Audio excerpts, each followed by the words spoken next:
क्योंकि अंक 9 जो है भले ही एक कमांडर इन चीफ है, भले ही इसके अंदर वो ऊर्जा और एनर्जी है, लेकिन हमें ये नहीं भूलना चाहिए कि सेनापति का सबसे पहला कर्तव्य जो होता है वो अपनी प्रजा की सहायता और उसकी रक्षा करना है। इसी वजह से 9 अंक को एक ह्यूमैनिटेरियन और एक सेल्फलेस अंक जो है वो माना जाता है।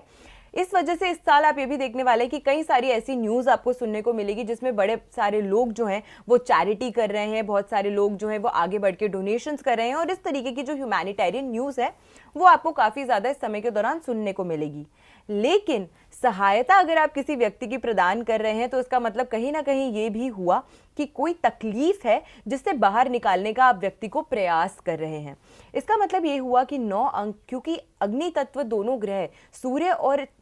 मंगल जो हैं दोनों अग्नि तत्व ग्रह माने जाते हैं, दोनों अग्रेसिव और एनर्जेटिक प्लैनेट्स माने जाते हैं। इसी कारण से इस साल आप ये भी देखने वाले हैं कि वॉर के क्षेत्र में काफ़ी कुछ उतार चढ़ाव जो है वो देखने को मिल सकता है। लोगों में इन जनरल ज़्यादा अग्रेशन जो है वो बढ़ सकता है। आगे बढ़कर बिना सोचे समझे बहुत जल्दी जल्दी इंप्लीमेंट करने की वजह से निर्णय ले लेना, इस तरीके की दिक्कतों की वजह से भी कहीं ना कहीं वॉर की जो परिस्थितियां हैं वो बढ़ सकती हैं।